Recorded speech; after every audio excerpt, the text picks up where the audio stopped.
Hi everybody, happy June. Thanks for tuning in. Megan Clark, CEO, Clark Financial. Just wanted to give you some updates here from our office. We're having a great first half of the year. Can't believe it's almost the first half of the year is over. So just wanted to share some stories with you guys about how we're currently helping clients and what we're looking to for the future. So I finally got my retirement income certified professional certificate framed. So excited to have that here in office with us. But wanted to talk to you guys a little bit about just taxes, right? Taxes are finally over, but what can we expect moving forward? So currently, the current tax provision that's set in place, the Tax Cuts and Jobs Act, is actually set to sunset. So I want to share with you a story about a client conversation that we had a few weeks ago. And the client was telling me that he wants to mitigate required minimum distributions on his accounts. And so he was thinking about taking all of his money out of his IRA and just plopping it into a cash or non-qualified account. And I said, that's a really interesting idea. Let me do you one better, right? Let's talk about actually doing a Roth conversion. So instead of taking that money out and realizing the taxes and putting it into a taxable place, back in 2010, they actually lifted the Roth conversion limits. And so anybody, regardless of how much money you make, is currently allowed to do a Roth conversion of whatever amount you'd like. And so, not that I'm recommending this, but we have had clients in the past take maybe that $1 million accumulated in their TSP and they wanted to convert it all to Roth.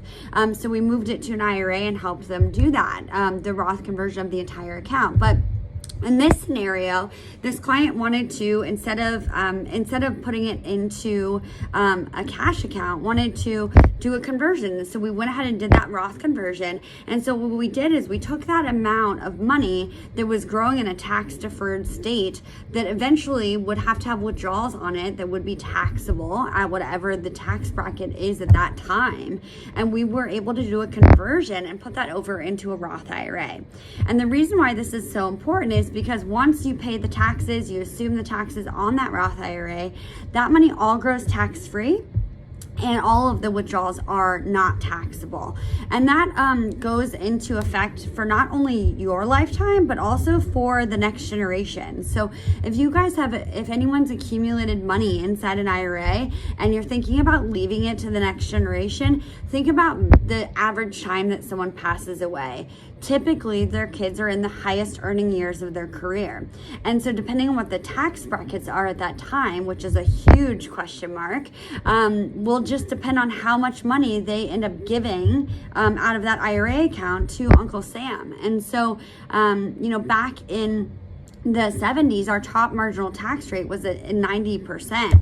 And so today, taxes are technically on sale. Just if we look at the Tax Cuts and Jobs Act that is expiring at the end of 2025. So that sunset provision does kick in 2026.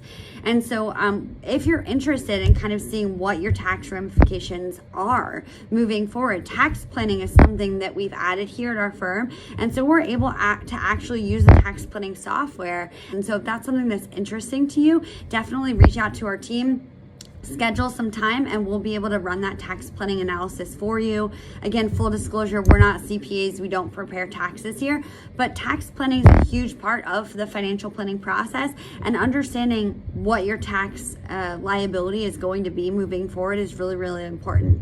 So earlier I pointed out the retirement income certified professional.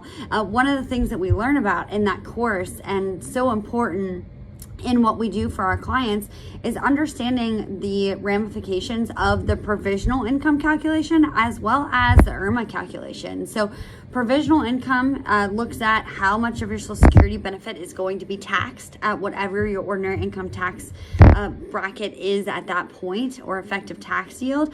And then the IRMA calculation actually looks at how much you're going to be paying for your Medicare premium.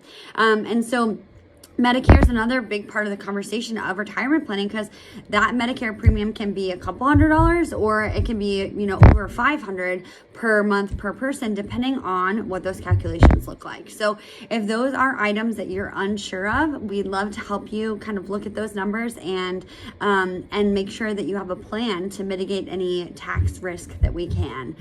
That being said, I hope everyone's having a wonderful June, and I hope you all are having a wonderful start to summer, and everyone be safe for 4th of July, and hope you have a great time with friends and family. Thanks so much. Have a great day.